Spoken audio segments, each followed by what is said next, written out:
علی امین گنڈا پور اور مقبول گجر، ان دو لوگوں کا پنجاب میں داخلہ اس پر بین لگا دیا گیا ہے. ان کو پنجاب میں آنے کی اجازت نہیں ہوگی. اس ضمن میں الیکشن کمیشن سے بھی ہمیں ایک خط موصول ہو چکا ہے. بسم اللہ الرحمن الرحیم.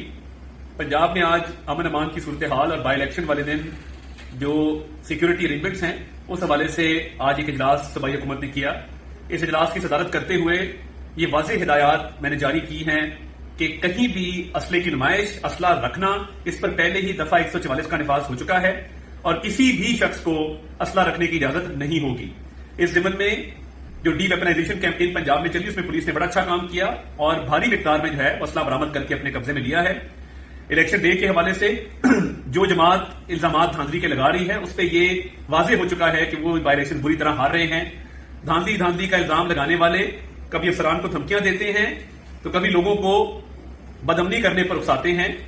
ہم نے پنجاب کے اندر انشاءاللہ امن امان قائم رکھنا ہے اور ماضی کی کاروائیاں دیکھتے ہوئے علی امین گنڈا پور اور مقبول گجر، ان دو لوگوں کا پنجاب میں داخلہ اس پر بین لگا دیا گیا ہے. ان کو پنجاب میں آنے کی اجازت نہیں ہوگی. اس ضمن میں الیکشن کمیشن سے بھی ہمیں ایک خط موصول ہو چکا ہے کہ یہ یہاں پہ پرتشدد کاروائیاں کرنا چاہتے ہیں اور یہاں پر امن امان خراب کرنا چاہتے ہیں. اور ماضی میں بھی لانگ مارچ کے دوران علی امین گنڈا پور کو دیکھا گیا ہوائی فائرنگ کرتے ہوئے، سیکیورٹی فورسز سے الجھتے ہوئے. تو کسی کو بھی قانون اپنے ہاتھ میں لینے کی اجازت نہیں ہوگی اور انشاءاللہ پرامن الیکشن کروائیں گے.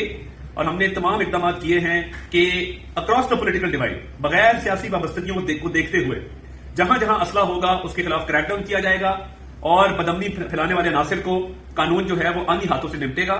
ہم پرامن الیکشن کرانے کے لیے پرعزم ہیں اور انشاءاللہ صاف شفاف الیکشن پنجاب میں کروائیں گے اور مسلح جتھے جو انہوں نے پلان کیا ہے پی ٹی آئی نے وہ اپنے مذموم مقاصد میں کامیاب